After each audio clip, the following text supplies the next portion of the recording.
शांति। 30 मई 2024 प्रातः मुरली। ओम शांति। बाप दादा मधुबन। आज बाबा ने सुनाया, मीठे बच्चे, तुम्हें पहला पहला निश्चय चाहिए कि हमको पढ़ाने वाला स्वयं शांति का सागर, सुख का सागर बाप है। मीठे बच्चे, तुम्हें पहला पहला निश्चय चाहिए कि हमको पढ़ाने वाला स्वयं शांति का सागर, सुख का सागर बाप है। कोई मनुष्य किसी को सुख शांति नहीं दे सकता। मीठे बच्चे, तुम्हें पहला पहला निश्चय चाहिए कि हमको पढ़ाने वाला स्वयं शांति का सागर, सुख का सागर बाप है। कोई मनुष्य किसी को सुख शांति नहीं दे सकता। आज की मुरली से बाबा ने प्रश्न किया, सबसे ऊंची मंजिल कौन सी है? उस मंजिल को पाने का पुरुषार्थ क्या है? सबसे ऊंची मंजिल कौन सी है? उस मंजिल को पाने का पुरुषार्थ क्या है?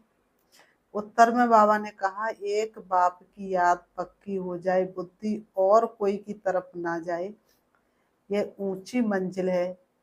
इसके लिए आत्माभिमानी बनने का पुरुषार्थ करना पड़े।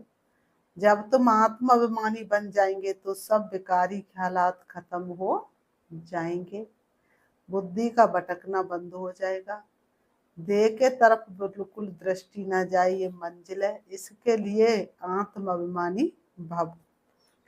बाबा ने कहा, इसके लिए ही तो आत्माभिमानी बनना पड़े, इसके लिए आत्माभिमानी भव। ओम शांति। रूहानी बच्चों प्रति रूहानी बाप बैठ समझाते हैं। इनको ब्रह्मा बाबा को रूहानी बाप नहीं कहेंगे। बाबा ने कहा, ब्रह्मा बाबा को क्या कहेंगे? अलौकिक पिता। पारलौकिक तो शिव बाबा को कहेंगे ना। गुरुवार कहना भूल है, सतु गुरुवार। गुरु लोग तो बहुत ढेर है, सतगुरु एक ही है। बहुत है जो अपने को गुरु भी कहते, सतगुरु भी कहते हैं। अभी तुम बच्चे समझते गुरु और सदगुरु में तो फर्क है। सत अर्थात त्रुट, सत्य एक ही निराकार बाप को कहा जाता है और किसी को सत्य नहीं कह सकते। सत्य एक निराकार बाप को ही कहा जाता है, ना कि मनुष्य को।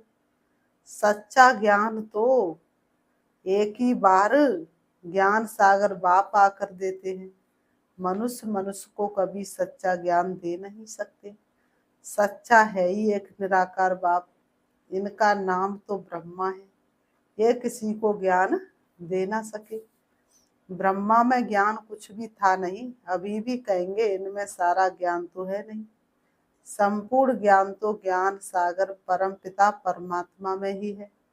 अभी ऐसा कोई मनुष्य है नहीं जो अपने को सतगुरु कहला सके। सतगुरु माना संपूर्ण सत्य। तुम जब सत्य बन जाएंगे तो फिर ये शरीर नहीं रहेगा। बाबा ने कहा, जब आत्मा संपूर्ण सत्य बन जाएगी तो ये शरीर नहीं रहेगा। मनुष्य को कभी सतगुरु कह नहीं सकते। मनुष्यों में तो पाई की भी ताकत नहीं। ये खुद कहते, मैं भी तुम्हारे जैसा मनुष्य हूँ। बाबा ने कहा, इसमें ताकत की बात उठ नहीं सकती। ये तो बाप पढ़ाते, ना कि ब्रह्मा। ये ब्रह्मा भी उनसे पढ़कर फिर पढ़ाते हैं। तुम ब्रह्मा कुमार कुमारियां कहलाने वाले भी परम पिता परमात्मा सदगुरु से पढ़ते हो। तुमको उनसे ताकत मिलती है। ताकत का मतलब ये नहीं कि कोई को घूंसा मारो जो गिर पड़े। बाबा ने कहा, ताकत का मतलब ये नहीं कि किसी को घूंसा मारे और गिर पड़े। बाबा ने कहा, भगवान आकर के आत्मा में शक्ति भरते हैं, अर्थात पतित को पावन बनाते हैं। परिस्थितियों का सामना करने की ताकत बाप देते हैं। किसी किसी के अंदर बुद्धि होती है, तीक्ष्ण बुद्धि होती है, लेकिन उस बुद्धि को अगर यथार्थ रीति यूज नहीं करेगा तो उसको बुद्धिमान कहेंगे नहीं। उससे ज्यादा बुद्धू कोई हो नहीं सकता। बुद्धि होते हुए भी बुद्धि को यूज कहाँ किया? तो बाबा ने कहा, ये है रूहानी ताकत जो रूहानी बाप बाप द्वारा मिलती है। याद के बल से तुम शांति को पाते और पढ़ाई से तुमको सुख मिलता है। जैसे और टीचर्स तुमको पढ़ाते वैसे बाप भी पढ़ाते हैं। ये भी पढ़ते स्टूडेंट है, देहधारी जो भी है वे सभी स्टूडेंट है। बाप को तो देह है नहीं, वह निराकार है, वही आकर पढ़ाते हैं।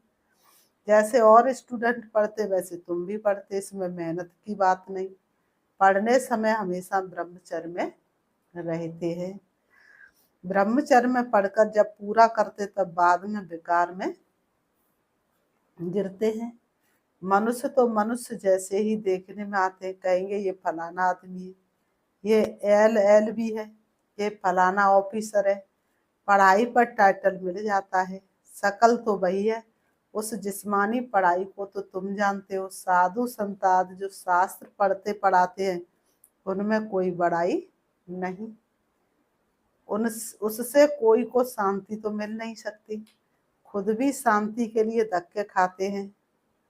जंगल में अगर शांति होती तो फिर वापस क्यों लौटते।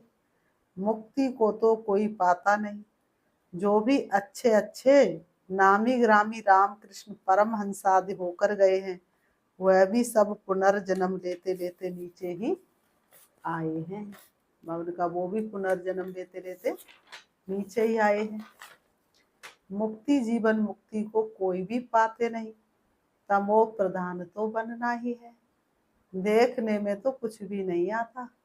कोई से पूछो तुमको गुरु से क्या मिला है, कोई से पूछो कि तुमको गुरु से क्या मिलता है, तो कहेंगे शांति मिलती है, परंतु मिलता कुछ भी नहीं।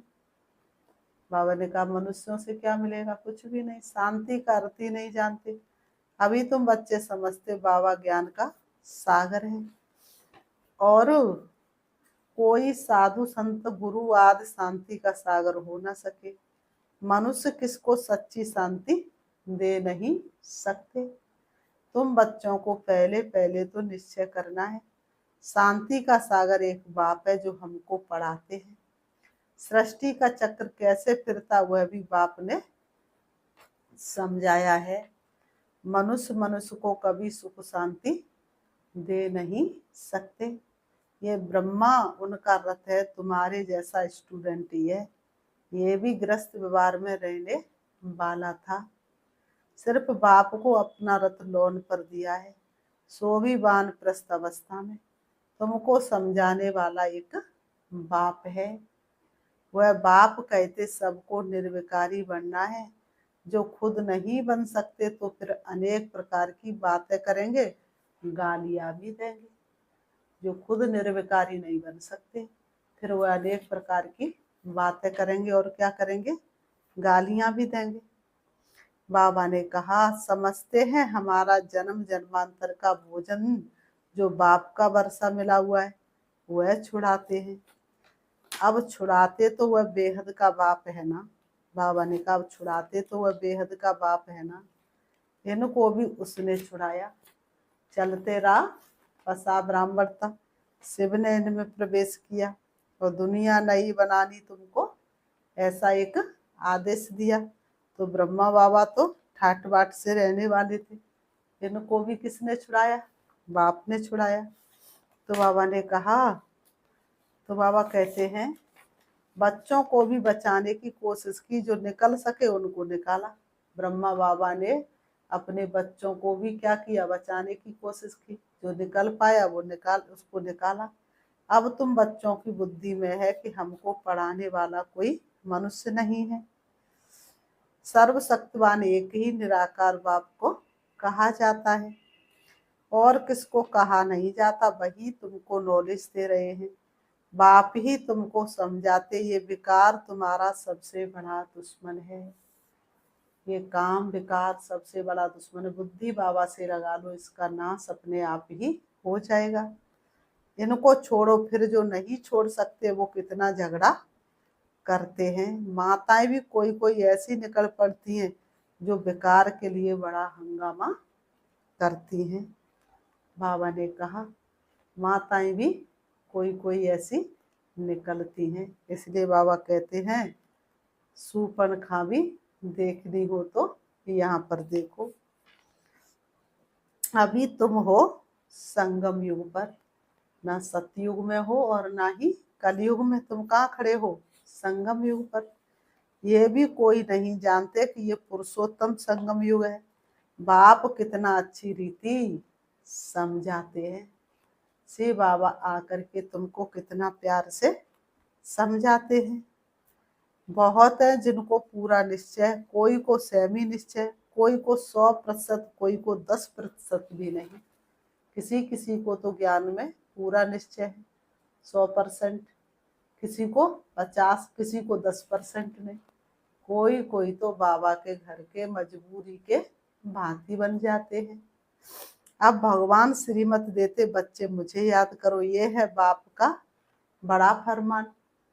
निश्चय हो तब तो उस फरमान पर चले ना। बाप कहते, मेरे मीठे बच्चों, तुम अपने को आत्मा समझ बाप को याद करो। इनको याद नहीं करना है, मैं नहीं कहता, बाबा मेरे द्वारा तुमको कहते हैं। जैसे तुम बच्चे पढ़ते हो तो ये भी पढ़ता है। सब स्टूडेंट है, पढ़ाने वाला एक टीचर है। वह सब मनुष्य पढ़ाते हैं, यहाँ तुमको ईश्वर पढ़ाते हैं। तुम आत्माएं पढ़ती हो, तुम्हारी आत्मा फिर पढ़ाती है। इसमें बहुत आत्माभिमानी बनना है। बैरिस्टर, इंजीनियर आत्मा ही बनती है। आत्मा को अब देह अभिमान आ गया है। आत्मा अभिमानी के बदले देह अभिमानी बन पड़े हैं। जब आत्मा अभिमानी हो तब विकारी नहीं कहला सकते, उनको कभी विकारी ख्याल भी नहीं आ सकता।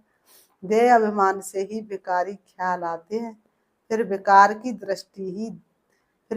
की ही दृष्टि से देखते हैं। देवताओं की विकारी दृष्टि कभी हो नहीं सकती। ज्ञान से फिर दृष्टि बदल जाती है। सतयुग में ऐसे थोड़े ही प्यार करेंगे, डांस करेंगे। वहां प्यार करेंगे परंतु विकार की बात नहीं होगी। सतयुग में एक दूसरे से प्यार करेंगे लेकिन विकारों की बात नहीं होगी। जन्म जन्मांतर विकार में गए तो वह नशा बहुत मुश्किल उतरता है। बाप निर्विकारी बनाते तो कई बच्चियां बिल्कुल मजबूत हो जाती हैं। बस हमको तो पूरा निर्विकारी बनना है। हम अकेले थे, अकेले ही तो जाना है। आए अकेले, जाना अकेले, कोई न साथ आया। अकेले थे और अकेले ही जाना। उनको कोई थोड़ा टच करेगा तो अच्छा नहीं लगेगा। कोई कोई बच्चियां तो इतनी मजबूत हो जाती हैं, बाबा ने कहा उनको कोई थोड़ा भी टच करेगा तो उनको अच्छा नहीं लगेगा। कहेंगे ये हमको हाथ क्यों लगाते हैं। इनमें बेकारी बास है। बेकारी हमको टच भी ना करे, कहेंगी बेकारी कोई हमको टच भी ना करे। इस मंजिल पर पहुंचना है। देश से तरफ बिल्कुल दृष्टि ना रहे, वह कर्मातीत अवस्था भी बनानी है। अभी तक ऐसा नहीं है कि सिर्फ आत्मा को ही देखते मंजिल है। बाप हमेशा कहते रहते, बच्चे अपने को आत्मा समझो, ये शरीर दुम है जिससे तुम पाठ बजाते हो। कई कहते हैं इनमें शक्ति है, परंतु शक्ति की कोई बात ही नहीं, ये तो पढ़ाई है। जैसे और भी पढ़ते ये भी पढ़ते। प्योरिटी के लिए कितना माथा मारना पड़ता है, बड़ी मेहनत है। इसलिए बाप कहते, एक दो को आत्मा ही देखो। सतयुग में भी तुम आत्मा अभिमानी रहते हो, वहां तो रावण राज्य ही नहीं। सतयुग में तो रावण राज्य ही नहीं, विकार की बात ही नहीं। यहाँ रावण राज्य में सब विकारी, इसलिए बाप आकर निर्विकारी बनाते हैं। नहीं बनेंगे तो सजा खानी पड़ेगी। आत्मा पवित्र बनने बगैर ऊपर जा न सके, हिसाब किताब चुकतो करना पड़ता है। फिर भी पद कम हो पड़ता है। ये राजधानी स्थापन हो रही है। बच्चे जानते, स्वर्ग में एक आदि सनातन देवी देवताओं का राज था। पहले पहले तो जरूर एक राजा रानी होंगे, फिर डिनास्टी होगी। प्रजा ढेर बनती है, उसमें अवस्थाओं में फर्क पड़ेगा। जिनको पूरा निश्चय नहीं हुआ, पूरा पढ़ भी ना सके, पवित्र बन न सके, आधा कल्प के पतित एक जन्म में 21 जन्मों के लिए पावन बने, मौसी का घर है क्या। मुख्य है ही काम काम की बात। क्रोध आदि का इतना नहीं। कहाँ बुद्धि जाती है तो जरूर बाप को याद नहीं करते हैं। बाप की याद पक्की हो जाएगी तो फिर और कोई की तरफ बुद्धि नहीं जाएगी। बहुत ऊंची मंजिल है। पवित्रता की बात सुनकर आग में जल भरते हैं। कहते ये बात तो कभी कोई ने कही नहीं, कोई शास्त्र में है नहीं, बड़ा मुश्किल समझते हैं।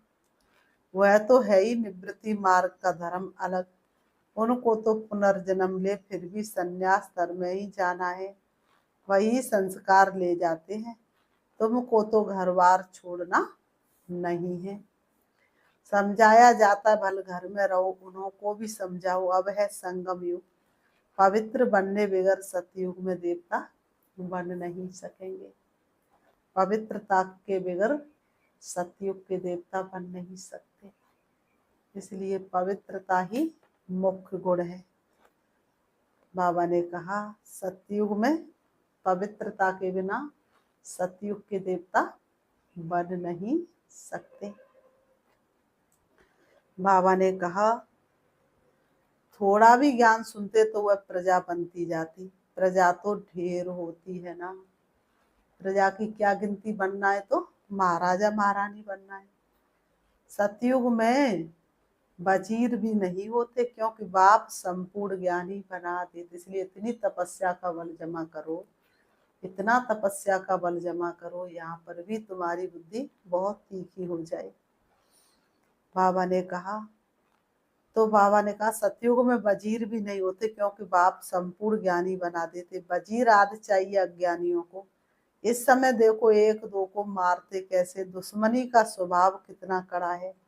अभी तुम समझते हम ये पुराना शरीर छोड़ जाकर दूसरा लेते हैं, कोई बड़ी बात है क्या?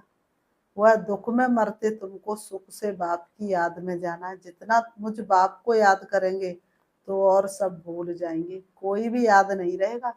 परंतु ये अवस्था तब हो जब पक्का निश्चय हो। निश्चय नहीं तो याद भी ठहर नहीं सकती। बाबा ने कहा नाम मात्र सिर्फ कहते, निश्चय नहीं तो याद काहे को कहेंगे। सबको एक जैसा निश्चय हो नहीं है तो नहीं है ना। बाबा ने कहा माया निश्चय से हटा देती है, जैसे कि वैसे बन जाते हैं। पहले पहले तो निश्चय चाहिए, बाप में संशय रहेगा क्या कि ये बाप नहीं है। बेहद का बाप ही ज्ञान देते हैं। ये तो कहता है मैं सृष्टि के रचयिता रचना को नहीं जानता था, मेरे को कोई तो सुनाएगा। ब्रह्मा बाबा कहते मैं भी सृष्टि के रचयिता को नहीं जानता था, मेरे को कोई तो सुनाएगा। मैंने 12 गुरु किए, उन सबको छोड़ना पड़ा। गुरु ने तो ज्ञान दिया नहीं, सदगुरु ने अचानक आकर प्रवेश किया। समझा पता नहीं क्या होना है। गीता में भी है ना, अर्जुन को भी साक्षात्कार कराया। अर्जुन की बात है नहीं, ये तो रथ है ना। ये भी पहले गीता पढ़ता था, बाप ने प्रवेश किया, साक्षात्कार कराया कि ये तो बाप ही ज्ञान देने वाला है, तो उस गीता को छोड़ दिया। बाबा ने कहा बाप है ज्ञान का सागर, हमको तो वही बताएंगे ना। गीता है माई बाप, वह बाप ही है जिसको तुम्हें वह माता पिता कहते हैं। वह रचना रचते हैं, एडॉप्ट करते हैं ना। ये ब्रह्मा भी तुम्हारे जैसा है। बाप कहते इनकी भी जब वानप्रस्थ अवस्था होती तब मैं प्रवेश करता हूँ। कुमारियां तो है ही पवित्र। बाबा ने कहा कुमारियां तो क्या है, कुमारियां तो है ही पवित्र, उनके लिए तो सहज है। कुमारियों के लिए तो सहज है। शादी के बाद कितने संबंध बढ़ जाते हैं।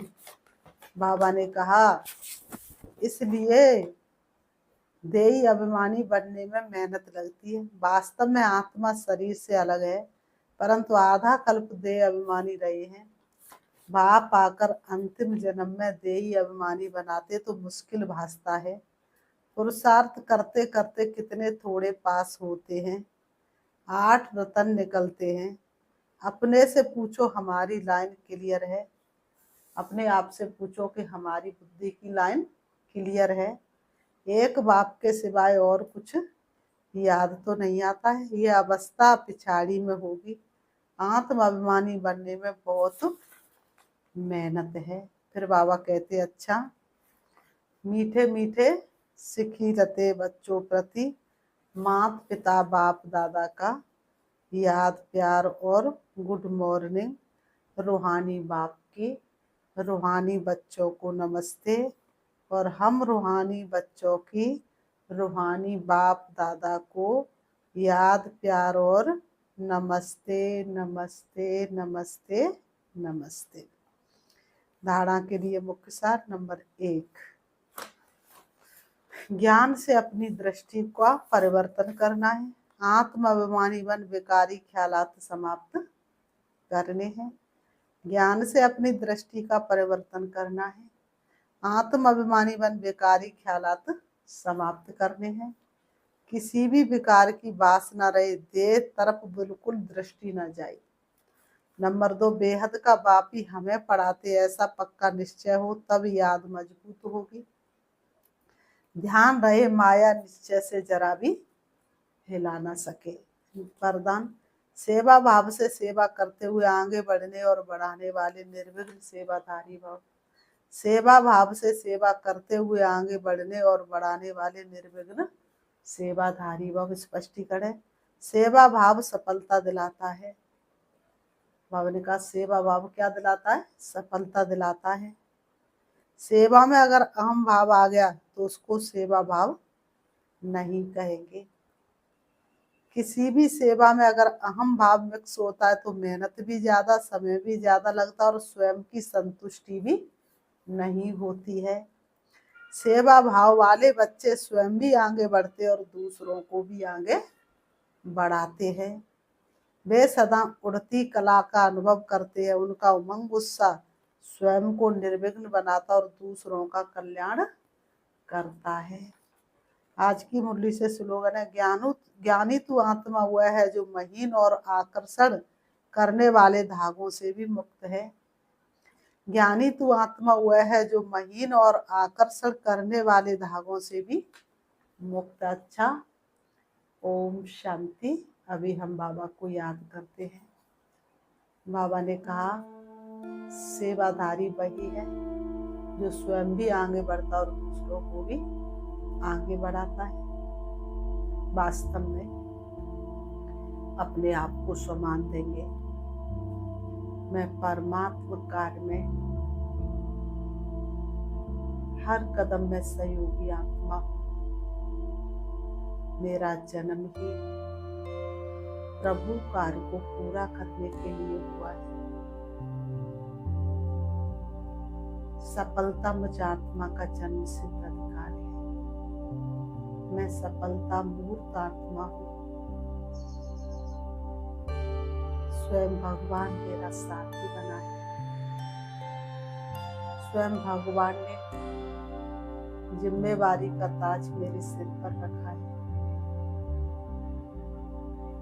मैं कितनी भाग्यशाली आत्मा हूँ कि भगवान के कार्य में आज मैं साथी और सहयोगी बनी। मैं संपूर्ण पवित्रता को धारण करने वाली यज्ञ रक्षक आत्मा हूँ। स्वयं भी पवित्रता के व्रत का को धारण कर दूसरों को भी कराने वाली मैं आदर्श मूर्त आत्मा हूँ। मेरे हर कदम में श्रीमत समाई हुई है। मेरे हर संकल्प में श्रीमत समाई हुई है। मेरा हर कर्तव्य श्रीमत प्रमाण है। मैं बाप दादा के हाथों में हाथ देकर चलने वाली आत्मा हूँ। मैं कभी भी मनमत मिक्स करने वाली हूँ। मैं हमेशा श्रीमत पर चलने वाली हूँ। मैं हमेशा यज्ञ रक्षक हूँ। मैं हमेशा श्रेष्ठ कर्म कर दूसरों को शिक्षा देने वाली मास्टर शिक्षक हूँ। वास्तव में स्वयं भगवान ने जिम्मेवारी का ताज मेरे सिर पर रखा है। वही ताज मुझे सपने की बादशाही दिलाएगा। मैं आत्मा चमकती हुई मणि के समान हूँ। मुझ आज आत्मा की शक्तियां चारों तरफ फैलती है। कोई भी सन्मुख आता है, अनुभूति करके जाता है। ओम शांति, शांति।